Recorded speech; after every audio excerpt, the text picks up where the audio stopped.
We are back on Morning Line. It's our final segment with Tim Takacs. He is an elder law attorney. Now, as promised. Yes. Okay, we'll talk about gadgets. Okay. All right, so he was telling me before the show, and on the last program with Barbara, they were showing you had props. You don't have them with. Yeah. But you were telling me about some of the items that are out there available to folks as they age that I think are heck. I'd like these, yes. and I'm not Absolutely. really the vitamin or the pill dispenser. Or talk about which one caught your eyes. So we just taped the show last Thursday, and it will air. The first one will air on Friday. This Friday. This Friday. Okay. You know, so whenever I think it's at 10 o'clock or whenever it is. Yep. So we had a person come in for medical monitoring, for telephone service, from the VA. We had a telehealth, all sorts of things, because it's really about gadgets. You know, and one of the things that we were talking about was things like pill boxes. You know, when you think about a pill box, you think about the plastic box like with a little, different doors. Monday, Tuesday, Wednesday, Thursday, Friday, and those still exist. Yep. Okay. Yep. You know, and for most people that's just fine, but for your mom or your dad, you know, who are living by themselves and they're doing fine, but they really need some prompting.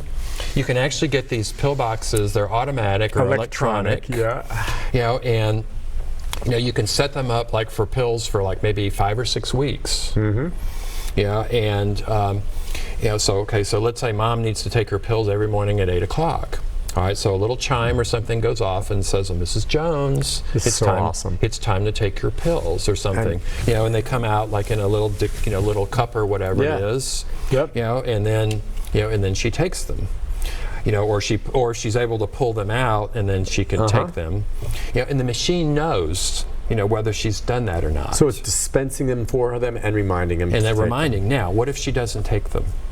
Like pulls them out. Yeah. Well, I don't know. We don't know that because I think probably if she puts them on the ground. My mom's done that. She gets her pills at her sister. She'll put them in her mouth and then she'll take them out and save them for later. I'm like, what the heck? I don't know that we really can do anything about that. No. But the pill boxes really are to remind people who can still take their own medications. Okay, I mean electronic pill box is good. Yeah, and then if they call you if you don't take them. If it doesn't, it actually alerts someone to say, hey, they haven't gone through this. First of all, it'll call Mrs. Jones. Mrs. Jones, you need to take your medication. Yeah.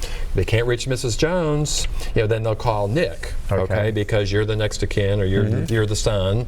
And then there's a priority list. So you're attached to a service that is actually linked to these pill boxes. Right.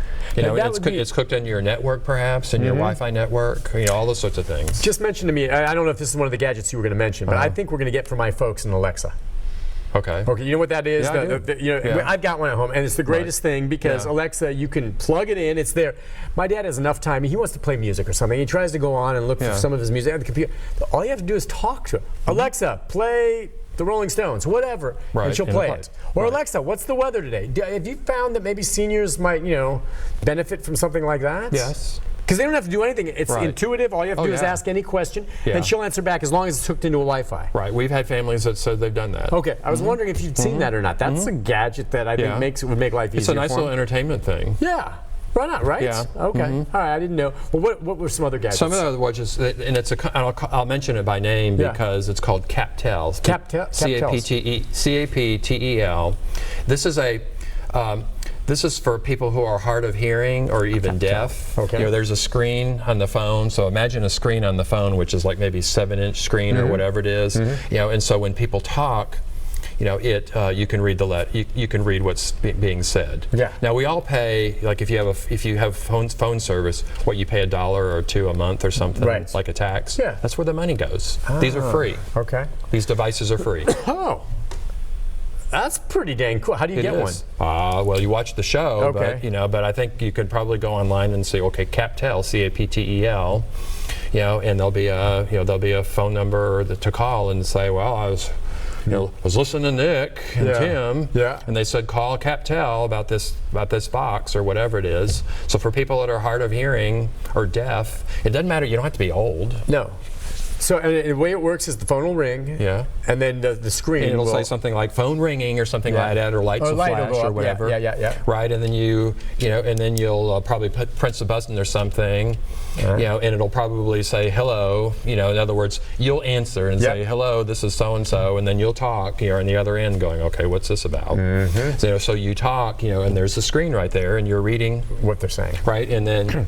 The person can type in the answer. I think that's pretty darn cool. Yeah. All right, so Right, CapTel. it is really cool. CapTel. Anything else? We had somebody from the VA, U.S. Department of Veterans Affairs. They have a big telehealth program, which is telehealth is basically mean, okay, you're in I'll call it Jamestown, Tennessee, because I know where that is, and it's like in the middle of nowhere. But they have people that they have veterans there. They can't get to the VA, not easily. Right. So you have they've got a TV or they've got some other monitor there, or a smartphone or whatever, and they got Wi-Fi, and you can do what they call telehealth. Where they actually have a physician. So there's actually a live physician. It's not like something that's just the live physician. And so you can go on and you've got a kind of an appointment with them. Right, exactly. And you have a whole thing that the whole monitoring thing that goes on. In the VAs, they're a big, they're a pioneer in this. I think that's a great thing, especially for folks who can't get to the VA hospital because they're out in some rural community. That's what we're paying that's what the VA is for. Yeah. Is to reach veterans. And so they've got this whole thing on that. Do you have anything that can help protect the seniors from scam artists? Oh my gosh!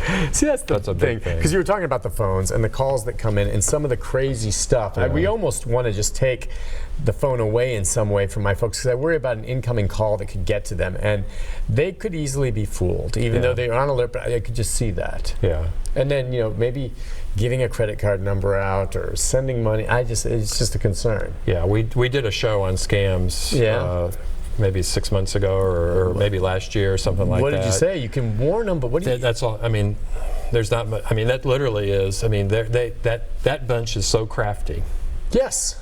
Oh, they can fake you out. Oh, they sure can, because they can do all kinds of background ahead of time and know things that you wouldn't think they'd know because they checked you out on Google, whatever. Right. And they can fake out, you and me, no question. Yeah. My folks, and then they make some comment about like your grandson's in trouble and needs help or something like that. Exactly. Wire this money or do whatever, and they know the way to do that. All right. So there's just not a whole lot you can do other than warn them, try to monitor them. I mean, the hard part is that I mean, like Lynn and I still have a landline, and I don't know when the last time we used it, but that's funny. You guys, we had ours. Finally, we canceled it because of the cell phone. But when the phone rings at 7 o'clock at night, we don't answer it because we know what's going to be there. Yeah, exactly. And now I'm getting plenty of those on my cell phone. Yeah. But at least sometimes the cell phones, they have some algorithms or whatnot where they will, the little screen turns up red and says, don't answer this. Don't answer it, and it gives you a clue. But the landline won't, and that's what my folks have as a landline. Right. All right, tell folks again where you're at, how it works, okay, and I think all there's that. probably going to be. No, look at that. Just when I said like this, 201 Walton Ferry. We're in Hendersonville. Yep. You can check us out on the web at TN. The palatial office. Yes. First thing you walk house. in, coffee right there. If you're lucky, your lovely wife had made some baked goods. Right. I don't know. Exactly. So we're 201 Walton Ferry Road. Check us out on the internet, tn-elderlog.com. And as I said, we want people. They're watching the show. They're within the sound of my voice. Maybe we can help them, but. And so the bottom line too on that call is, you call that number. It's kind of like a triage there, where whoever takes it, you explain what you're after, and then they can try to take some of your information down. Right. Exactly. And if it's a way where you can help, fine. And if for some reason you're in a position where either financially or whatever, the service, you guys may be able to refer them to someone else. You don't just say, sorry, we can't help you, and click, which is what I appreciate. A lot of people come on this show, share the same sentiment. Like, if I can't help you, listen, our staff will try to point you in the right direction. Well, we're privileged to do this. I mean, you're enthusiastic. You like your job. I do. I have the best job in the world. A lot of lawyers I know hate their jobs. They do. I have, the suicide rate or the drug abuse, addiction rate for attorneys and whatnot is off the charts. Yeah. They go into it because you can make decent money, but most of them, even the ones that make money, don't like their job. You're one of them, like David Rabin, like Clint Kelly, like Nick Leonardo. You like your job because you're passionate about it. Right. And that's reflected in your work. Tim, you're awesome at what you do. Thank you so much. Thanks for coming on. Are you. I want to see you again awesome soon. Too. It's just a mutual admiration society. We'll see you or Barbara McGinnis. Absolutely. And tune in Friday, of course, at 10 o'clock. Right. And we'll see you episode 1 with some of those gadgets. Yes, indeed. Tim, have a great time. Thank you. You Have too. a good day. Thanks. I'll be back with a programming note about tomorrow right after this.